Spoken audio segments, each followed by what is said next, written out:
డబ్బు సంపాదించడం మనలో చాలామందికి తెలుసు, కానీ ఆ సంపాదించిన డబ్బును ఎలా కాపాడుకోవాలి, ఎలా పెంచుకోవాలి అన్న దగ్గర చాలామంది తడబడతారు.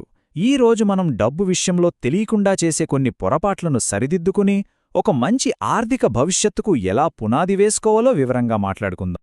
గురువుగారండి, నాదొక చిన్న సందేహం. నెల మొదలవగానే జీతం పడుతుంది కదా, అప్పుడు చాలా సంతోషంగా ఉంటుంది. కాని నెలాఖరు వచ్చేసరికి జేబులో ఒక్క రూపాయి కూడా మిగలట్లేదు.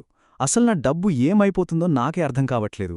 ఇది నా ఒక్కడే సమస్యేనా, లేక అందరికి ఇలాగే ఉంటుందా? లేదమ్మా, నువ్వేమీ ఒంటరి కాదు. ఇది మన దేశంలో చాలామంది ఎదుర్కొంటున్న సమస్య. దీనికసలు కారణమేంటంటే సరైన ఆర్థిక ప్రణాళిక లేకపోవడమే. మీకు తెలుసా, మన దేశంలో కేవలం 27% మందికి మాత్రమే డబ్బుని ఎలా చూసుకోవాలో తెలుసు. అంటే ప్రతి 100 మందిలో 73 మంది తమ డబ్బుని ఎలా ఖర్చు పెట్టాలో, ఎలా దాచుకోవాలో తెలియక ఇబ్బంది పడుతున్నారన్నమాట.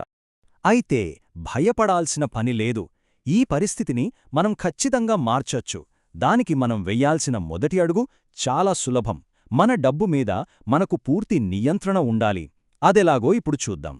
దీనికోసం ఒక చాలా సులువైన పద్ధతి ఉంది. అదే 3 ఖాతాల విధానం. సింపుల్గా చెప్పాలంటే, మన డబ్బుని ఇక నుంచి 3 భాగాలు చేద్దాం. మొదటిది, మనకి జీతం పడుతుంది కదా, అది ఆదాయ ఖాతా. రెండోది, మన భవిష్యత్తు కోసం దాచుకునేది, అంటే పెట్టుబడి ఖాతా. ఇక మూడోది, మన నెలవారీ ఖర్చులన్నింటికీ వాడే ఖర్చుల ఖాతా. ఇలాగనిక చేస్తే ప్రతి రూపాయి ఎక్కడికి వెళ్తుందో మనకు స్పష్టంగా తెలుస్తుంది. ఒక చిన్న ఉదాహరణతో చెప్తాను, వినండి. మీ జీతం 40,000 అనుకుందాం. జీతం పడిన రోజే ఒక్క నిమిషం కూడా ఆలోచించకుండా అందులోంచి 20% అంటే 8,000 రూపాయలు వెంటనే మీ పెట్టుబడి ఖాతాలోకి పంపేయండి. మరో 5% అంటే 2,000 అత్యవసర నిధిగా పక్కన పెట్టండి. ఇప్పుడు మిగిలిన 30,000 మాత్రమే మీ ఖర్చుల ఖాతాలోకి వేసుకోండి. ఈ చిన్న క్రమశిక్షణ పాటిస్తే చాలు, అదే మీ మొదటి విజయం. ఇక్కడ మనం మానసికంగా ఒక చిన్న మార్పు చేసుకోవాలి. అదేంటంటే, మన జీతం 40,000 అయినా సరే మన ఖర్చులకు అందుబాటులో ఉన్నది 30,000 మాత్రమే అని మనసులో బలంగా ఫిక్స్ అయిపోవాలి. ఇంటి అద్దె, కిరాణా సరుకులు, పిల్లల ఫీజులు అన్నీ ఆ 30,000లోనే సర్దుకోవాలి. అప్పుడే పొదుపు అనేది సాధ్యమవుతుంది. గురుగారూ, మీరు చెప్పిందంతా బాగానే ఉంది. కాని జీవితంలో అన్నీ మనం అనుకున్నట్టు జరగవు కదా. అనుకోకుండా ఉద్యోగం పోతే, లేదా ఇంట్లో ఎవరికైనా ఆరోగ్య సమస్య వస్తే అప్పుడు పరిస్థితి ఏంటి? చాలా చాలా మంచి ప్రశ్న అడిగావు. అందుకే పొదుపుతో పాటు మనం ఆలోచించాల్సింది భద్రత గురించి. మనకంటూ ఒక రక్షణ కవచాన్ని ఎలా నిర్మించుకోవాలో ఇప్పుడు చూద్దాం. ప్రతి ఒక్కరికీ ఖచ్చితంగా ఒక అత్యవసర నిధి, అంటే ఎమర్జెన్సీ ఫండ్ ఉండాలి. అది ఎంత ఉండాలి అంటే, మీ నెలవారీ ఖర్చులు ఎంత ఉన్నాయో దానికి కనీసం 6 రెట్లు ఉండాలి.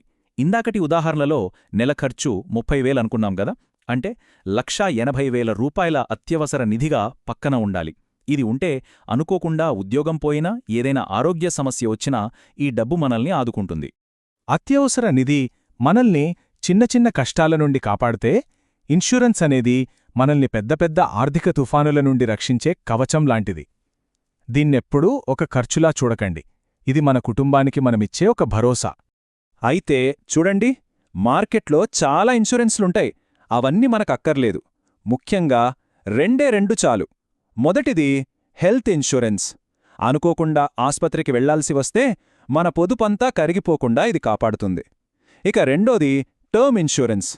ఇది మనకు ఏమైనా అయితే మన తర్వాత మన కుటుంబాన్ని రోడ్డున పడకుండా చూసుకుంటుంది. వాళ్లకి ఒక ఆర్థిక భరోసానిస్తుంది. గురువుగారు, అంటే ఈ డబ్బులు వెనక్కి వస్తాయి, బోనస్ వస్తుంది అని చెప్పే పాలసీలుంటాయి కదా, అవి మంచివి కాదంటారా? అస్సలు కాదు. ఒక్క విషయం స్పష్టంగా గుర్తుపెట్టుకోవాలి. ఇన్సూరెన్స్ వేరు, పెట్టుబడి వేరు. ఇన్సూరెన్స్ అంటే రక్షణ మాత్రమే. ఈ రెండింటినీ ఎప్పుడూ కలపకూడదు. గురువుగారు, ఇప్పుడు అసలు విషయానికి వద్దాం. ఈ పెట్టుబడి ఖాతాలో దాచిన డబ్బుతో సంపదను ఎలా సృష్టించాలి? అసలు ఎక్కడ పెట్టాలి ఈ డబ్బుని? మంచి ప్రశ్న. డబ్బును ఎక్కడ పెట్టాలి అనే దానికంటే ముందు ఎందుకు పెట్టాలి అనేది చాలా ముఖ్యం. గుర్తుపెట్టుకో, గమ్యం తెలియని ప్రయాణంలాగే లక్ష్యం లేని పెట్టుబడి కూడా మనల్ని ఎక్కడికీ చేర్చదు. అందుకే ముందు మన లక్ష్యాలేంటో మనం నిర్ణయించుకోవాలి. ముందుగా మన కలల్ని, మన ఆశయాలని కాలం ప్రకారం విభజించుకోవాలి.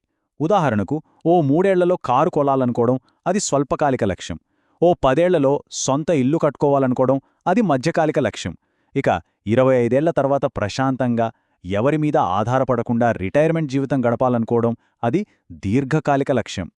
ప్రతి లక్ష్యానికి దానికి తగ్గట్టు సరైన పెట్టుబడి సాధనం ఉంటుంది. కారు కొనడం లాంటి చిన్న, దగ్గరి లక్ష్యాల కోసం రిస్క్ తక్కువగా ఉండే రికరింగ్ డిపాజిట్లు లేదా లిక్విడ్ ఫండ్స్ సరిపోతాయి. ఇల్లు కట్టడం లాంటి మధ్యకాలిక లక్ష్యాలకు హైబ్రిడ్ ఫండ్స్ మంచి ఎంపిక. ఇక రిటైర్మెంట్ లాంటి పెద్ద, చాలా దూరంలో ఉన్న లక్ష్యాల కోసం ఈక్విటీ మ్యూచువల్ ఫండ్స్ లేదా ఎన్పీఎస్ లాంటివి మంచి సంపదను సృష్టించడానికి చాలా సహాయపడతాయి. మనం ఇంత కష్టపడి ప్రణాళిక వేసుకున్న తరువాత కొన్ని చిన్న చిన్న పొరపాట్లు మన ప్రయాణాన్ని మొత్తం పక్కదారి పట్టించేస్తాయి. ఆర్థికంగా మనం సాధారణంగా చేసే ఆ తప్పులు ఏంటో, వాటికి ఎలా దూరంగా ఉండాలో ఇప్పుడు తెలుసుకుందాం. అప్పులు. ఈ విషయంలో చాలా జాగ్రత్తగా ఉండాలి. అప్పుల్లో 2 రకాలుంటాయి. ఇంటి లోన్, చదువుల కోసం తీసుకునే లోన్ లాంటివి భవిష్యత్తులో మనకు ఆస్తులను సృష్టిస్తాయి. వీటిని మంచి రుణాలు అంటారు. నిజమే గురువుగారు, చాలామంది ఈఎంఐల మీద కొత్త ఫోన్లు, అవసరం లేని వస్తువులు కొంటూ ఉంటారు. అవును, సరిగ్గా చెప్పావు. అవే చెడు రుణాలు. అవి మన డబ్బును హరించివేసి మనల్ని అప్పుల ఊబిలోకి నెట్టేస్తాయి. అప్పుల విషయంలో ఈ 2 బంగారు సూత్రాలు ఎప్పుడూ మర్చిపోకండి. 1. తప్పనిసరి అయితే తప్ప ఆస్తులను సృష్టించే మంచి రుణాలను మాత్రమే తీసుకోండి. 2.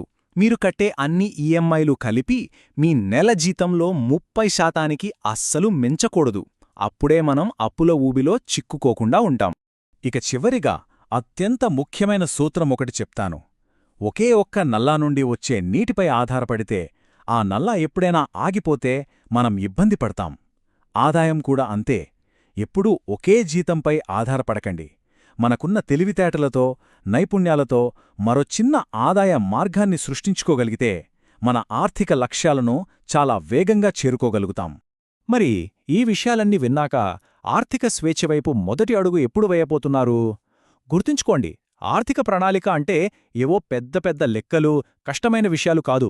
అది మన భవిష్యత్తు కోసం, మన కుటుంబం కోసం మనం తీసుకునే చిన్న చిన్న మంచి నిర్ణయాలు అంతే. ఆ ప్రయాణాన్ని ఈరోజే మొదలుపెట్టండి. ఒక్క చిన్న అడుగే రేపటి పెద్ద మార్పుకు నాంది పలుకుతుంది.